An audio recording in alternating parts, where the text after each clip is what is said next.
अस्सलामुअलैकुम अज़ीज़ तुलबा। आज की इस वीडियो के अंदर मैं आपके साथ कुछ एजुकेशनल की जो न्यूज़ आई है लेटेस्ट वो शेयर करने जा रहा हूँ। तो चलते हैं आज की वीडियो की तरफ।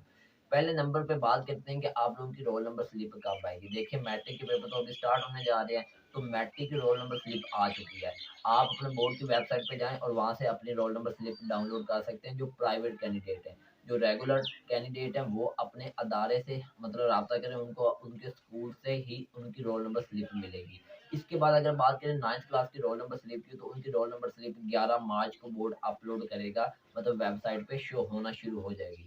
और अगर हम बात करें 12th क्लास की, अगर 12th क्लास के पेपर देखें तो वो 20 अप्रैल को स्टार्ट होगी। तो 20 अप्रैल का मतलब है कि 10 अप्रैल को आपकी रोल नंबर स्लिप भी बोर्ड की वेबसाइट पे आ जाएगी। और इसी तरह 25 जो अप्रैल ना तब तक फर्स्ट ईयर की रोल नंबर स्लिप भी बोर्ड की वेबसाइट पे अवेलेबल होगी। ये तो मसला हल हुआ रोल नंबर स्लिप का। अब हम बात करते हैं नेक्स्ट, जो आपको पता है कि बहुत बड़ी खबर फैल चुकी है कि जो पंजाब के सारे बोर्ड हैं, जिसके अंदर आप समझ सकते हैं कि Rawalpindi board, Multan board, Dera Ghazi Khan board, Sargodha board, Faisalabad board, Sahiwal board, ये जितने भी बोर्ड हैं जिसमें बहावलपुर बोर्ड भी शामिल है, रावलपिंडी बोर्ड भी, गुजरांवाला बोर्ड भी, ये सारे बोर्ड खत्म होने जा रहे हैं। सिर्फ एक बोर्ड बाकी रहेगा और वो लाहौर बोर्ड है। और इन सारों बोर्डों को उस बोर्ड के अंदर मर्ज कर दिया जाएगा। मतलब लाहौर के ये बोर्ड होगा और इसके ऊपर बहुत ज़्यादा खर्चा आएगा। उसके बाद लाहौर बोर्ड का जो फिर अफसर होगा वो 20 या 21 ग्रेड का होगा।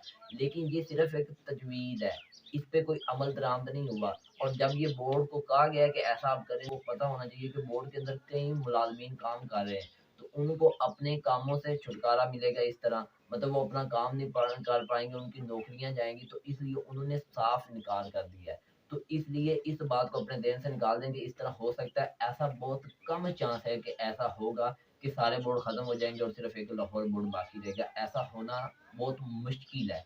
नामुमकिन तो नहीं है, लेकिन मुश्किल बहुत ज़्यादा है। बहरहाल देखते हैं क्या होता है। तो ये दूसरी बात है। इसके नुकसान भी काफ़ी ज़्यादा, मिसाल के तौर पे अब अगर एक पेपर लीक हो गया है, तो जब दोबारा वही पेपर बनाएगा लाहौर बोर्ड, तो पूरे पंजाब के स्टूडेंट्स को कवर करना है, तो उसकी जो प्रिंटिंग है उस पे बहुत ज़्यादा खर्चा हो जाना है, ठीक है? तो इस तरह इसके नुकसान भी बहुत ज़्यादा हैं। और जितने भी मुलाज़िम काम कर रहे हैं, आपको पता है मुख्तलिफ बोर्ड में काफ़ी ज़्यादा वर्कर काम करते हैं, तो उन सब की नौकरियाँ भी इससे जाएँगी। तो इसलिए इसके खिलाफ अभी सारे मुलाज़िमीन सरापा एहतजाज हैं। बाकी देखते हैं क्या होता है। इसके बाद तीसरी बड़ी अच्छी खबर है, वो ये है कि जो पहली क्लास है, पहली क्लास से लेकर, या आप कह लें नर्सरी क्लास है, यहाँ से लेकर 7वीं क्लास तक जितने भी बच्चे हैं जिन्होंने अभी पेपर देने 2024 के अंदर, उन सबको पास कर दिया जाएगा।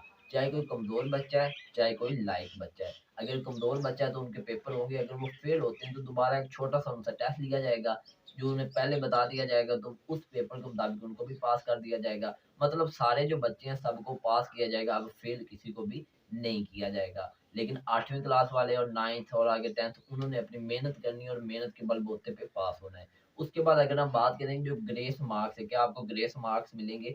तो 15 ग्रेस मार्क्स मिलेंगे। लेकिन ये पंजाब के बोर्ड्स के लिए नहीं, ये पंजाब के स्टूडेंट्स के लिए नहीं है, ये सिंध के जो बोर्ड है ना, या सिंध के जो स्टूडेंट है, सूबा सिंध के, उनके लिए ये खबर है कि उनको 15 ग्रेस मार्क्स भी मिलेंगे। इसके बाद एक और बहुत बड़ी खबर है, वो ये है कि अब 5वीं और 8वीं का बोर्ड स्टार्ट होने जा रहा है। मतलब जैसे 9th 10th फर्स्ट ईयर और सेकंड ईयर के पेपर होते हैं, इसी तरह 5वीं और 8वीं के पेपर भी 2025 से आपके बोर्ड लिया करेगा। देखें अभी जो 5वीं और 8वीं के पेपर होने हैं ना इस साल, वो क्या है कि पंजाब एग्जामिनेशन कमीशन है, आपके मतलब पेपर अपलोड करने हैं, आपके स्कूल वालों ने डाउनलोड करने हैं और आपके पेपर उन्होंने लेने हैं। लेकिन अगली दफ़ा ऐसा नहीं होना, आपकी रोल नंबर स्लिप बाकायदा जारी की जाएंगी, जैसे 9th 10th वालों की होती है। आपके अलग-अलग सेंटर बनेंगे, वहाँ पे आप जाएँगे, फिर आपके पेपर होंगे और बोर्ड का ही आपका रिज़ल्ट बनेगा। और जो बच्चा पास होगा वही आगे 9th क्लास में एडमिशन लेगा, जो 8वीं में पास होगा अदरवाइज़ उसको एडमिशन नहीं मिलेगा। तो इसलिए आपको अब तवज्जो करनी चाहिए, जो बच्चे अभी 8वीं में होंगे, उनको खुसूसी तवज्जो करनी चाहिए अपनी एजुकेशन पर। इसके बाद एक और बात ये है कि जो आपको पता है उर्दू ग्रामर की बुक आई है बोर्ड की तरफ से फर्स्ट ईयर और सेकंड ईयर की। क्या वो अभी लागू होगी? अभी वो लागू नहीं होगी, वो अभी लागू नहीं होनी, वो 2025 से लागू होनी। मतलब जिन बच्चों ने फर्स्ट ईयर या सेकंड ईयर के पेपर देने हैं 2025 के अंदर, उन्होंने उस बुक से तैयारी करनी है। जिन्हों के पेपर होने हैं ना इसी 2024 के अंदर, उनकी वो बुक नहीं है, उनका पेपर उस बुक से नहीं बना। तो इसलिए आप अपनी वैसे तैयारी रखेंगे जैसे पहले की तरह होती है। उस बुक को आपने फॉलो नहीं करना। जो उर्दू ग्रामर की बुक आई है, मतलब उर्दू क़वायद व निशा, ठीक है? बोर्ड की तरफ से ग्रामर आती है, फर्स्ट ईयर और सेकंड ईयर की आई है, जैसे 9th 10th में होती थी। तो वो बोर्ड की ग्रामर 2024 की वैलिड नहीं है, 2025 से वैलिड है। तो उसको आपने तैयार नहीं करना, वैसे अपनी तैयारी करनी है। उसके बाद एक और बहुत बड़ी खबर है, वो ये है कि आपको पता है कि 2025 के अंदर जो 9th क्लास का सिलेबस है वो इंग्लिश मीडियम होने जा रहा है।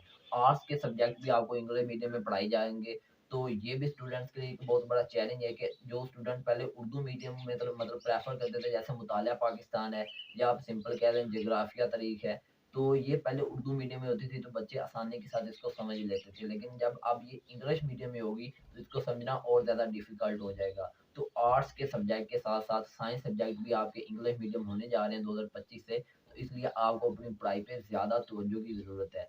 ज़्यादा तवज्जो दें, ज़्यादा मेहनत करें ताकि आपको उसका फल भी मिले। तो यही लेटेस्ट न्यूज़ थी जो मैंने आपके साथ शेयर कर दी। अगर आपके ज़हन में कोई सवाल है तो आप नीचे कमेंट बॉक्स में पूछ सकते हैं। मिलेंगे इंशाल्लाह अगली वीडियो में, उस वक़्त तक अपना ख्याल रखिए। मुझे इजाज़त दीजिए। Take care. अल्लाह हाफ़िज़।